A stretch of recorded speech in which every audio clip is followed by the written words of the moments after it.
El libro de las 1000 noches y una noche. Historia del rey Shahriar y de su hermano el rey Shahzaman. Cuéntase, pero Alá es más sabio, más prudente, más poderoso y más benéfico, que en lo que transcurrió en la antigüedad del tiempo y en lo pasado de la edad, hubo un rey entre los reyes de Sassan, en las islas de la India y de la China. Era dueño de ejércitos y señor de auxiliares, de servidores y de un séquito numeroso. Tenía 2 hijos, y ambos eran heroicos jinetes, pero el mayor valía más aún que el menor. El mayor reinó en los países, gobernó con justicia entre los hombres, y por eso le querían los habitantes del país y del reino. Llamábase el rey Shahriar. Su hermano, llamado Shahzaman, era el rey de Samarcanda al-Ajam. Siguiendo las cosas el mismo curso, residieron cada uno en su país y gobernaron con justicia sus ovejas durante 20 años, y llegaron ambos hasta el límite del desarrollo y el florecimiento. No dejaron de ser así, hasta que el mayor sintió vehementes deseos de ver a su hermano. Entonces ordenó a su visir que partiese y volviese con él. El visir contestó: escucho y obedezco. Partió pues y llegó felizmente por la gracia de Alá. Entró en casa de Shahzaman, le transmitió la paz. Le dijo que el rey Shahriar deseaba ardientemente verle y que el objeto de su viaje era invitarle a visitar a su hermano. El rey Shahzaman contestó: escucho y obedezco. Dispuso los preparativos de la partida, mandando sacar las tiendas, sus camellos y sus mulos, y que saliesen sus servidores y sus auxiliares. Nombró a su visir gobernador del reino y salió en demanda de las comarcas de su hermano. Pero a medianoche recordó una cosa que había olvidado. Volvió a su palacio apresuradamente y encontró a su esposa tendida en el lecho abrazada con un negro, esclavo entre los esclavos. Al ver tal cosa, el mundo se oscureció ante sus ojos, y se dijo: si ha sobrevenido tal aventura cuando apenas acabo de dejar la ciudad, ¿cuál sería la conducta de esta libertina si me ausentase algún tiempo para estar con mi hermano? Desenvainó inmediatamente el alfanje y, acometiendo a ambos, les dejó muertos sobre los tapices del lecho. Volvió a salir sin perder una hora ni un instante y ordenó la marcha de la comitiva, y viajó de noche hasta avistar la ciudad de su hermano. Entonces éste se alegró de su proximidad, salió a su encuentro y al recibirlo le deseó la paz. Se regocijó hasta los mayores límites del contento, mandó adornar en honor suyo la ciudad y se puso a hablarle lleno de efusión. Pero el rey Shahzaman recordaba la aventura de su esposa y una nube de tristeza le velaba la faz. Su tez se había puesto pálida y su cuerpo se había debilitado. Al verle de tal modo, el rey Shahriar creyó en su alma que aquello se debía a haberse alejado de su reino y de su país, y lo dejaba estar sin preguntarle nada. Al fin, un día, le dijo: hermano, tu cuerpo enflaquece y tu cara amarillea. Y el otro respondió: ay, hermano, tengo en mi interior como una llaga en carne viva. Pero no le reveló lo que le había ocurrido con su esposa. El rey Shahriar le dijo: quisiera que me acompañases a cazar a pie y a caballo, pues así tal vez se esparciera tu espíritu. El rey Shahzaman no quiso aceptar, y su hermano se fue solo a la cacería. Había en el palacio unas ventanas que daban al jardín, y habiéndose asomado a una de ellas, el rey Shahzaman vio cómo se abría una puerta para dar salida a 20 esclavas y 20 esclavos, entre los cuales avanzaba la mujer del rey Shahriar en todo el esplendor de su belleza. Llegados a un estanque, se desnudaron y se mezclaron todos, y súbitamente la mujer del rey gritó: «¡Oh, Masaud!», y enseguida acudió hacia ella un robusto esclavo negro que la abrazó. Ella se abrazó también a él, y entonces el negro la echó al suelo, boca arriba, y la gozó. A tal señal todos los demás esclavos hicieron lo mismo con las mujeres, y así siguieron largo tiempo, sin acabar con sus besos, abrazos, copulaciones y cosas semejantes hasta cerca del amanecer. Al ver aquello, pensó el hermano del rey: por Alá, más ligera es mi calamidad que esta otra.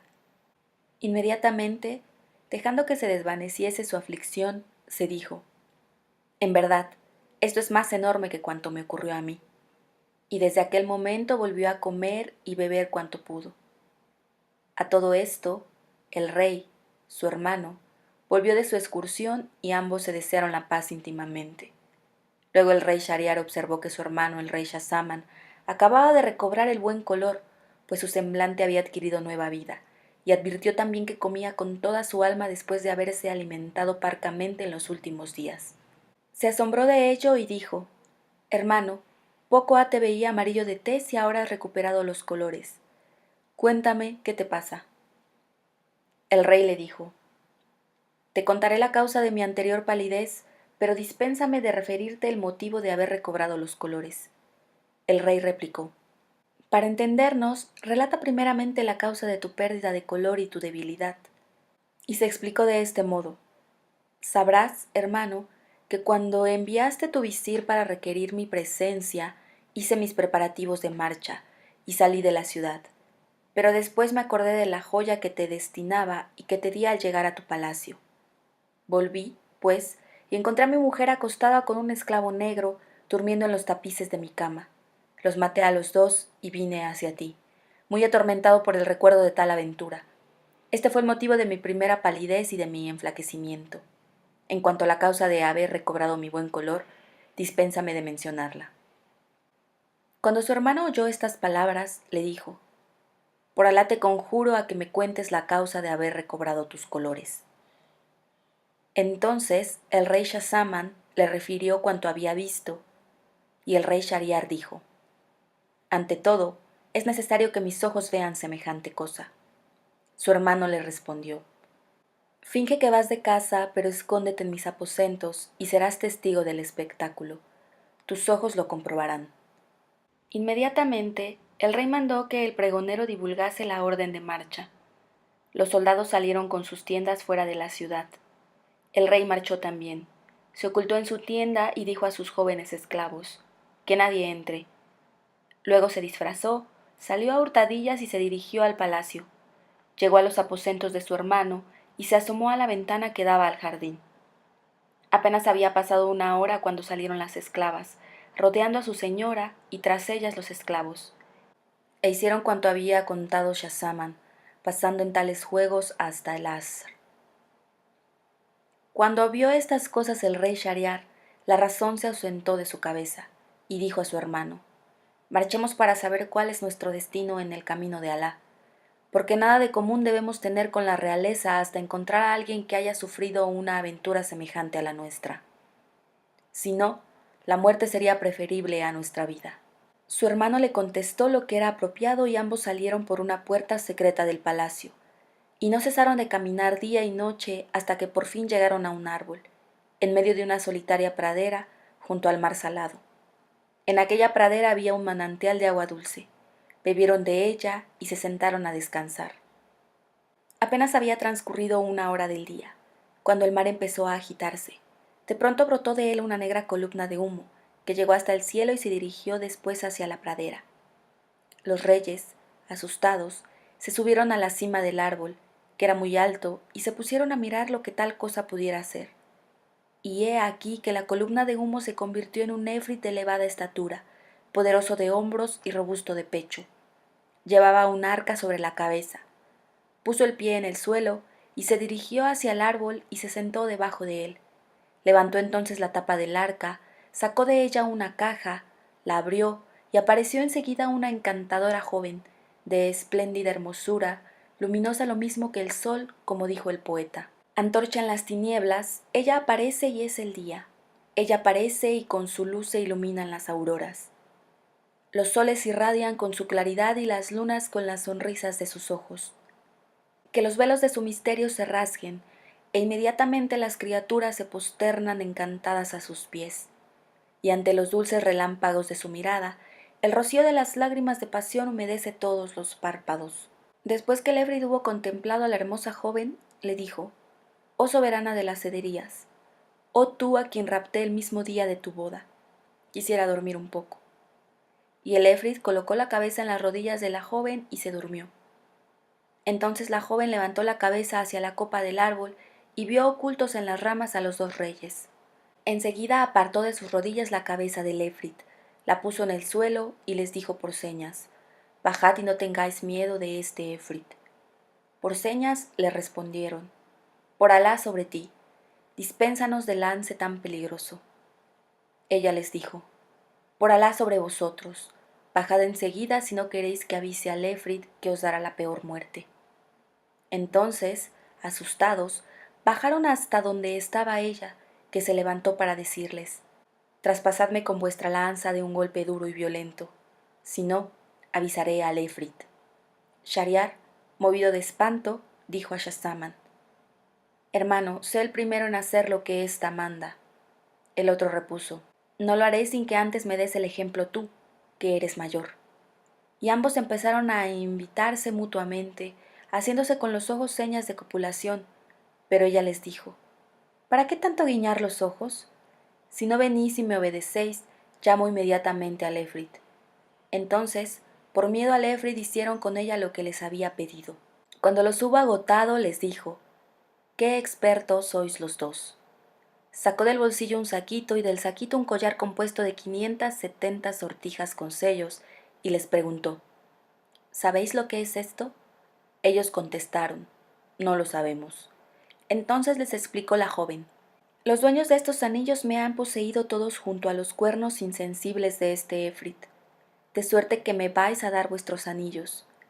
Lo hicieron así, sacándoselos de los dedos, y ella entonces les dijo, sabed que este Efrit me robó la noche de mi boda, me encerró en esa caja, metió la caja en el arca, le echó 7 candados y la arrastró al fondo del mar, allí donde se combaten las olas.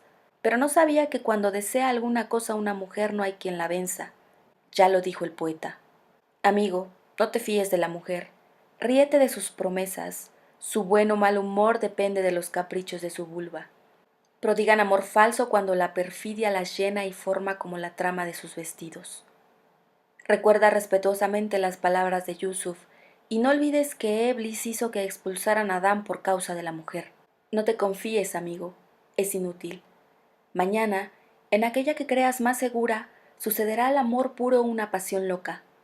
Y no digas, si me enamoro evitaré las locuras de los enamorados. No lo digas. Sería verdaderamente un prodigio único ver salir a un hombre sano y salvo de la seducción de las mujeres.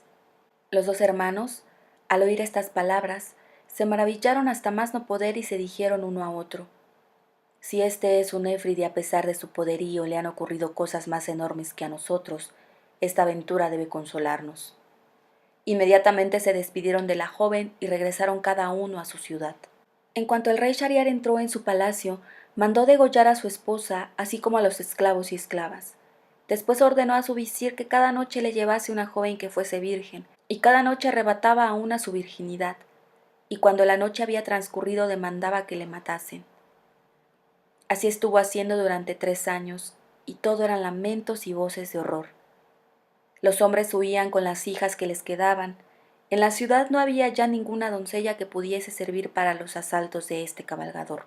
En esta situación, el rey mandó al visir que, como de costumbre, le trajese una joven. El visir, por más que buscó, no pudo encontrar ninguna y regresó muy triste a su casa, con el alma tránsida de miedo ante el furor del rey. Pero este visir tenía 2 hijas de gran hermosura, que poseían todos los encantos, todas las perfecciones y eran de una delicadeza exquisita. La mayor se llamaba Sharazada y el nombre de la menor era Doniazada. La mayor, Sharazada, había leído los libros, los anales, las leyendas de los reyes antiguos y las historias de los pueblos pasados. Dicen que poseía también 1000 libros de crónicas referentes a los pueblos de las edades remotas, a los reyes de la antigüedad y sus poetas, y era muy elocuente y daba gusto oírla. Al ver a su padre, le habló así. ¿Por qué te veo tan cambiado, soportando un peso abrumador de pesadumbres y aflicciones? Sabe, padre, que el poeta dice, oh, tú que te apenas, consuélate, nada es duradero, toda alegría se desvanece y todo pesar se olvida. Cuando oyó estas palabras el visir contó a su hija cuanto había ocurrido, desde el principio al fin, concerniente al rey. Entonces le dijo Sharazada, por Alá, padre, cásame con el rey, porque si no me mata, seré la causa del rescate de las hijas de los muslemine, y podré salvarlas de entre las manos del rey.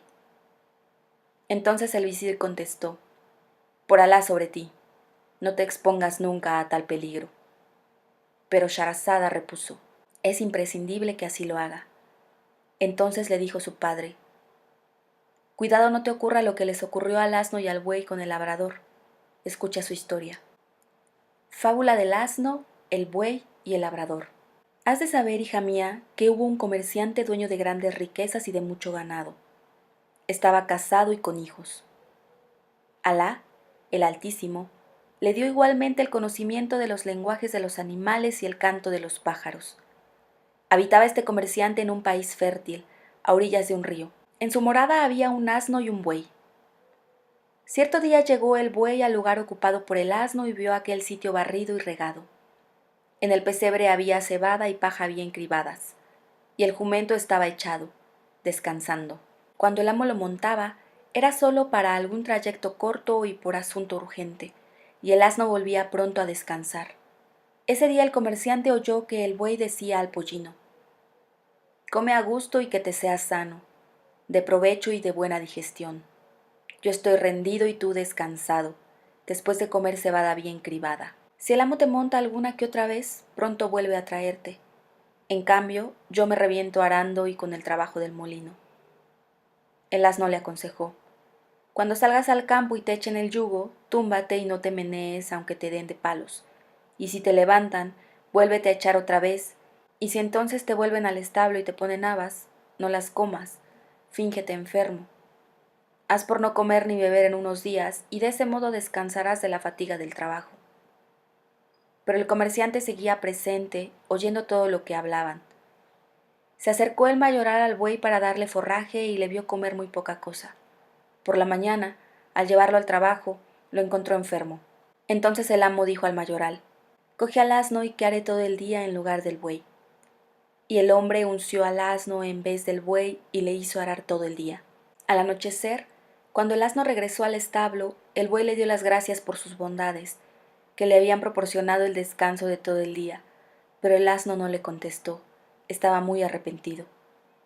Al otro día el asno estuvo arando también durante toda la jornada y regresó con el pescuezo desollado, rendido de fatiga. El buey, al verle en tal estado, le dio las gracias de nuevo y lo colmó de alabanzas.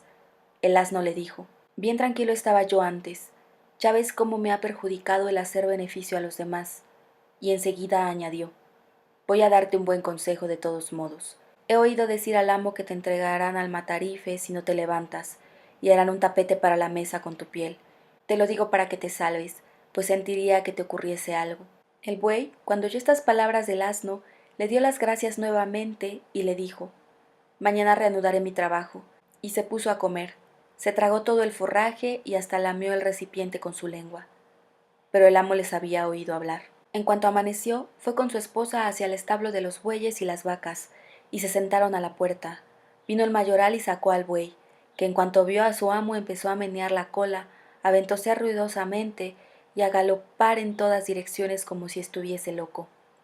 Entonces le entró tal risa al comerciante, que se cayó de espaldas. Su mujer le preguntó: «¿De qué te ríes?».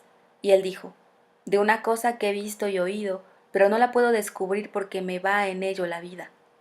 La mujer insistió: «Pues has de contármela aunque te cueste morir». Y él dijo: «Me callo porque temo a la muerte». Ella repuso: «Entonces es que te ríes de mí». Y desde aquel día no dejó de hostigarle tenazmente hasta que le puso en una gran perplejidad. Entonces el comerciante mandó llamar a sus hijos, así como al cadi, y a sus testigos. Quiso hacer testamento antes de revelar el secreto a su mujer, pues amaba a su esposa entrañablemente porque era la hija de su tío paterno, madre de sus hijos, y había vivido con ella 120 años de su edad. Hizo llamar también a todos los parientes de su esposa y a los habitantes del barrio, y refirió a todos lo ocurrido, diciendo que moriría en cuanto revelase el secreto. Entonces toda la gente dijo a la mujer: «Por Alá sobre ti, no te ocupes más del asunto, pues va a perecer tu marido, el padre de tus hijos». Pero ella replicó: «Aunque le cueste la vida, no le dejaré en paz hasta que me haya dicho su secreto». Entonces ya no le rogaron más. El comerciante se apartó de ellos y se dirigió al estanque de la huerta para hacer sus abluciones y volver inmediatamente a revelar su secreto y morir. Pero había allí un gallo lleno de vigor, capaz de dejar satisfechas a 50 gallinas, y junto a él hallábase un perro, y el comerciante oyó que el perro increpaba al gallo de este modo: ¿No te avergüenza el estar tan alegre cuando va a morir nuestro amo? Y el gallo preguntó: ¿Por qué causa va a morir? Entonces el perro contó toda la historia, y el gallo repuso: Por Alá, poco talento tiene nuestro amo. 50 esposas tengo yo, y a todas sé manejármelas perfectamente, regañando a unas y contentando a otras.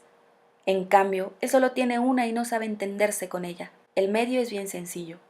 Bastaría con cortar unas cuantas varas de morera, entrar en el camarín de su esposa y darle hasta que sucumbiera o se arrepintiese. No volvería a importunarle con preguntas. Así dijo el gallo, y cuando el comerciante oyó sus palabras, se iluminó su razón y resolvió dar una paliza a su mujer. El visir interrumpió aquí su relato para decir a su hija Sharazada: ¿Acaso el rey haga contigo lo que el comerciante con su mujer? Y Sharazada preguntó: ¿Pero qué hizo? Entonces el visir prosiguió de este modo: Entró el comerciante llevando ocultas las varas de morera que acababa de cortar, y llamó aparte a su esposa: Ven a nuestro gabinete para que te diga mi secreto. La mujer le siguió. El comerciante se encerró con ella y empezó a sacudirla a varazos, hasta que ella acabó por decir: me arrepiento, y besaba las manos y los pies de su marido. Estaba arrepentida de veras. Salieron entonces, y la concurrencia se alegró muchísimo, regocijándose también los parientes, y todos vivieron muy felices hasta la muerte. Dijo, y cuando Sharazada, hija del visir, hubo oído este relato, insistió nuevamente en su ruego: Padre, de todos modos, quiero que hagas lo que te he pedido. Entonces el visir, sin replicar nada, mandó que preparasen el ajuar de su hija y marchó a comunicar la nueva del rey Shahriar. Mientras tanto, Sharazada decía a su hermana Doniazada: Te mandaré llamar cuando esté en el palacio, y así que llegues y veas que el rey ha terminado su cosa conmigo, me dirás: Hermana, cuenta alguna historia maravillosa que nos haga pasar la noche. Entonces yo narraré cuentos que, si quiere Alá, serán la causa de la emancipación de las hijas de los musulmanes. Fue a buscarla después el visir y se dirigió con ella hacia la morada del rey. El rey se alegró muchísimo al ver a Sharazada y preguntó a su padre: ¿Es esta lo que yo necesito? Y el visir dijo respetuosamente: Sí, lo es. Pero cuando el rey quiso acercarse a la joven, ésta se echó a llorar, y el rey le dijo: ¿Qué te pasa? Y ella contestó: Oh rey poderoso, tengo una hermanita de la cual quisiera despedirme. El rey mandó a buscar a la hermana, y apenas vino se abrazó a Sharazada y acabó por acomodarse cerca del lecho. Entonces el rey se levantó y, cogiendo a Sharazada, le arrebató su virginidad. Después empezaron a conversar. Doniazada dijo entonces a Sharazada: Hermana, por Alá sobre ti, cuéntanos una historia que nos haga pasar la noche. Y Sharazada contestó: De buena gana y como un debido homenaje, si es que me lo permite este rey tan generoso, dotado de tan buenas maneras. El rey, al oír estas palabras, como no tuviese ningún sueño, se prestó de buen grado a escuchar la narración de Sharazada. Y Sharazada, aquella primera noche, empezó su relato con la historia que sigue.